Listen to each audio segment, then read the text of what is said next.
हिरण्यकश्यप ने ब्रह्मा से वरदान पाया, न दिन में मृत्यु, न रात में, न घर के अंदर, न बाहर, न मनुष्य से, न पशु से, न किसी शस्त्र से। इस वरदान से अहंकारी होकर उसने खुद को अमर घोषित कर दिया। लेकिन उसका बेटा प्रहलाद सिर्फ भगवान विष्णु का भक्त था। दरबार में राजा ने पूछा, तेरा विष्णु कहां है? वो हर जगह है। इस खंभे में भी। क्रोध में आकर हिरण्यकश्यप ने खंभे पर प्रहार किया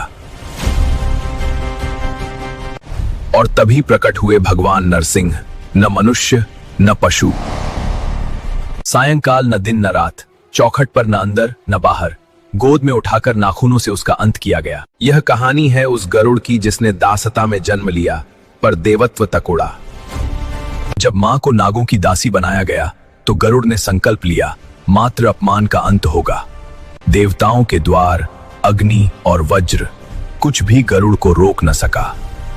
तब स्वयं विष्णु प्रकट हुए और बोले, तुम मेरे वाहन बनोगे गरुड़। यही कारण है गरुड़ केवल पक्षी नहीं, धर्म की उड़ान है। कैलाश पर्वत पर शांति थी, पर शीघ्र ही यहाँ कर्तव्य और नियम का इतिहास रचा जाने वाला था। पुत्र गणेश, जब तक मैं स्नान से बाहर ना आऊं, कोई भी इस कक्ष में प्रवेश न करे। यह मेरा आदेश है। माता का आदेश मेरे लिए धर्म है। मैं इसकी रक्षा अपने प्राणों से भी करूंगा।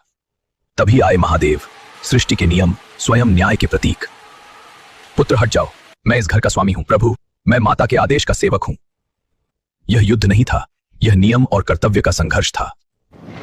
महादेव, उसने अपराध नहीं किया, उसने केवल मेरा आदेश निभाया था। और तभी जन्म हुआ विघ्नहर्ता का, जो विवेक का प्रतीक बना। भगवान श्री कृष्ण ने कलयुग के बारे में पहले ही चेतावनी दी थी। श्रीमद् भागवत पुराण कहता है, कलयुग में झूठे लोग ही धर्म का उपदेश देंगे और दिखावा ही भक्ति कहलाएगा। मनुष्य का सम्मान उसके चरित्र से नहीं, उसके धन से आंका जाएगा। पर जो सत्य और धर्म पर अडिग रहेगा, वही मेरा सच्चा भक्त होगा। रावण ने जगाया अपने भाई कुंभकर्ण को, जिसका एक कदम ही सेना रौंद देता था। देवता भी जिससे डरे, वो महाबली रण में उतरा। और तभी श्री राम के दूत पवन पुत्र हनुमान सामने आए। एक ओर रावण की ताकत, दूसरी ओर राम भक्ति की शक्ति। हनुमान जी ने दिखा दिया, बल से बड़ा होता है भक्ति के लिए। ये युद्ध था अहंकार और भक्ति के बीच। जिस नारी ने हर परीक्षा दी, जिसने हर अपमान सहा, हे माता धरती, अपनी बेटी को स्वीकार करो। और धरती सीता को अपने में समा लेती है। रावण का अंत हो चुका था। सबने सोचा युद्ध समाप्त। लेकिन तभी आकाश कांप उठा। मैं हूं महारावण, रावण का बड़ा भाई, जिसे श्री राम के बाण भी रोक न सके। वह अजय था। तब जागी आदिशक्ति, सीता ने काली का रूप धारण किया। जहां धर्म रुका, वहां शक्ति ने संहार किया। राम और शक्ति अलग नहीं। अयान भगवान विष्णु के परम भक्त थे। उनकी भक्ति इतनी गहन थी कि उन्होंने विष्णु से एक अद्भुत वरदान मांगा, माता लक्ष्मी से विवाह का। भगवान विष्णु ने वरदान स्वीकार किया, लेकिन एक कठोर शर्त रखी, तुम कभी भी लक्ष्मी को स्पर्श नहीं कर पाओगे। समय के साथ यह वरदान पूरा हुआ। माता लक्ष्मी ने राधा के रूप में अवतार लिया और अयान से विवाह हुआ। लेकिन यह विवाह सांसारिक नहीं था, क्योंकि राधा का प्रेम कृष्ण के लिए था, जो स्वयं विष्णु का ही अवतार थे। राधा ने अपने कर्तव्य का पालन किया, पर उनका मन, आत्मा और प्रेम कृष्ण की बांसुरी में ही बसता था। ससुराल में हर समय राधा के कृष्ण प्रेम पर नजर रखते थे। वे प्रेम को बंधन में बांधना चाहते थे, लेकिन भक्ति और प्रेम को कौन रोक पाया है। एक दिन जब राधा ने दूर से कृष्ण की बांसुरी की मधुर धुन सुनी, तो उनका मन नहीं, उनकी आत्मा पुकार उठी। उस क्षण राधा शरीर से नहीं, आत्मा से कृष्ण में विलीन हो गई। माँ वैष्णवी तपस्या कर रही थीं। उनका उद्देश्य था श्री राम को पति रूप में पाना। भगवान श्री राम वहां लक्ष्मण और हनुमान के साथ आए। तब श्री राम ने कहा, मैं इस जन्म में विवाह नहीं कर सकता, लेकिन कलयुग में तुम मेरी शक्ति के रूप में पूजी जाओगी। इसी दर्शन को माँ वैष्णो देवी का प्रथम मिलन माना जाता है। क्या आप जानते हैं भगवान कृष्ण की राजधानी द्वारिका आखिर क्यों समुद्र में डूब गई? पुराणों के अनुसार द्वारिका का डूबना सिर्फ प्राकृतिक आपदा नहीं था। जब भगवान कृष्ण ने अपने धरती पर कार्य पूरे किए तो समुद्र ने शहर को निगल दिया। यह दर्शाता है धर्म का पूर्ण होना और सांसारिक सत्ता का अंत। एक शहर जो समुद्र में समा गया, लेकिन उसकी कहानी आज भी जीवित है। ऐसी रहस्यमयी कथाओं के लिए लाइक और सब्सक्राइब करें। वृंदा असुरराज जलंधर की पत्नी थी और अत्यंत पतिव्रता थी। अपनी तपस्या और पत्नी के प्रति समर्पण के कारण जलंधर अजेय था। देवताओं की प्रार्थना पर भगवान विष्णु ने धर्म की रक्षा के लिए माया का रूप धारण किया और वृंदा से उसका पतिव्रत धर्म भंग करवाया। इस छल से आहत होकर वृंदा ने भगवान विष्णु को शालिग्राम शिला बनने का श्राप दे दिया। भगवान विष्णु ने इस श्राप को स्वीकार कर लिया और वृंदा को वरदान दिया कि उनकी पूजा तुलसी के रूप में की जाएगी और शालिग्राम विष्णु रूप के बिना उनकी पूजा अधूरी मानी जाएगी। इसीलिए तुलसी विवाह की परंपरा बनाई गई। वृषभानु जी की बेटी राधा जब पहली बार गोकुल आई तो कृष्ण की एक झलक ने उनका हृदय चुरा लिया और कृष्ण राधा की एक मुस्कान पर बांसुरी भूल बैठे। संकेत तीर्थ पर पहली बार नजरें मिली और बांसुरी की धुन ने दो आत्माओं को जोड़ दिया।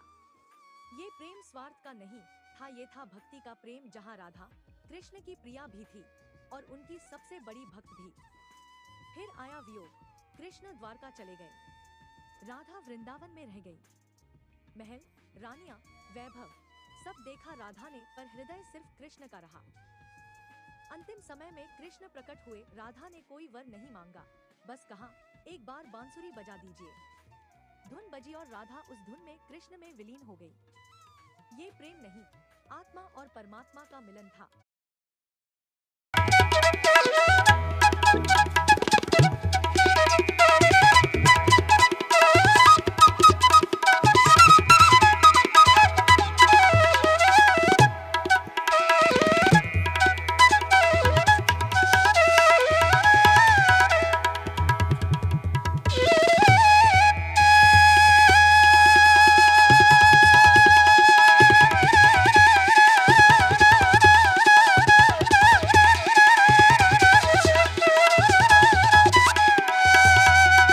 वन में एक बुजुर्ग वानर रास्ते में पूंछ फैलाकर लेट गए। भीम ने कहा, पूंछ हटा लो। वानर बोला, तुम ही हटा दो। भीम पूरी शक्ति लगा देते हैं लेकिन पूंछ हिला तक नहीं पाते। तब हनुमान जी अपने असली रूप में प्रकट होते हैं और कहते हैं, बल बिना विनम्रता के अधूरा है। हनुमान जी ने भीम को आशीर्वाद दिया, युद्ध में उसका बल कई गुना बढ़ेगा। युद्ध के समय भीम की गर्जना में हनुमान जी की शक्ति समाहित होगी। इसी कारण महाभारत युद्ध में भीम की गर्जना असाधारण थी। दुर्योधन और कौरव उससे भयभीत रहते थे। राजस्थान की शांत और पावन धरती पर एक ऐसा स्थान है जहां आस्था सांस लेती है, जहां हर दिल से एक ही पुकार निकलती है, श्याम। कोई उन्हें हारी का सहारा कहता है तो कोई कलयुग का भगवान। लेकिन क्या आपने कभी ठहर कर सोचा है, खाटू श्याम वास्तव में कौन थे? आज की इस डॉक्यूमेंट्री में हम भावनाओं के साथ साथ तथ्यों के प्रकाश में जानेंगे खाटू श्याम की असली सच्चाई। खाटू श्याम, जिन्हें हम आज भक्ति से पूछते हैं, उनका नाम था बर्बरीक। वे महाभारत के महान योद्धा घटोत्कच के पुत्र और पांडव भीम के पौत्र थे। उनकी माता थी मोरवी, एक नाग कन्या। इसी कारण बर्बरीक में मानव, राक्षस और नाग तीनों शक्तियों का संगम था। बचपन से ही वे असाधारण थे, न केवल बल में बल्कि संस्कार और साहस में भी। बर्बरीक ने भगवान शिव की घोर तपस्या की। वर्षों की साधना के बाद शिव प्रसन्न हुए। उन्होंने बर्बरीक को दिए 3 अमोघ बाण। पहला बाण शत्रु को पहचानता था, दूसरा बाण उन्हें चिन्हित करता था और तीसरा सबका अंत कर वापस लौट आता था। इन बाणों के साथ बर्बरीक स्वयं एक पूरी सेना के समान थे। महाभारत का युद्ध आरंभ होने वाला था। बर्बरीक ने एक अनोखी प्रतिज्ञा ली, मैं युद्ध में हमेशा कमजोर पक्ष का साथ दूंगा। यही प्रतिज्ञा धर्म के लिए सबसे बड़ा संकट बन गई। यदि बर्बरीक युद्ध में उतरते तो युद्ध कभी समाप्त ही नहीं होता। श्री कृष्ण ब्राह्मण का वेश धरकर बर्बरीक के पास पहुंचे। उन्होंने बर्बरीक की शक्ति और प्रतिज्ञा की परीक्षा ली। एक पत्ते के उदाहरण से बर्बरीक ने सिद्ध कर दिया, उनके बार अचूक है। तभी श्री कृष्ण ने समझाया, तुम्हारी प्रतिज्ञा धर्म का नाश कर देगी। श्री कृष्ण ने दान मांगा और वह दान साधारण नहीं था, वह था बर्बरीक का शीश।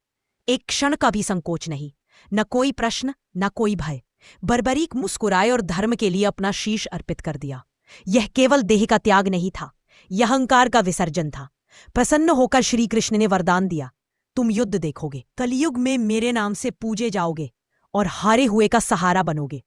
तभी से बर्बरीक कहलाई श्याम। युद्ध के बाद बर्बरीक का शीश खाटू क्षेत्र में स्थापित हुआ। वर्षों बाद एक किसान को दिव्य प्रकाश दिखाई दिया। यही बना खाटू श्याम का मंदिर। शास्त्रों में खाटू श्याम का सीमित उल्लेख मिलता है। वे पूर्ण ईश्वर नहीं, पर एक महान बलिदानी है। भक्ति परंपरा ने उन्हें भगवान बनाया। खाटू श्याम हमें चमत्कारों की नहीं बल्कि त्याग की कथा सुनाते हैं। वे हमें सिखाते हैं कि सच्ची शक्ति हथियारों में नहीं बल्कि समर्पण में होती है। जो अपने लिए नहीं दूसरों के लिए जीता है वही सच्चे अर्थों में भगवान बन जाता है। जय श्री श्याम। दिव्य गंगा अपनी पवित्र धारा पर गर्व करने लगी थी। मन में विचार आया, मैं इतनी प्रबल हूं कि यदि शिव भी मुझे धारण करेंगे तो मैं उन्हें बहा ले जाऊं।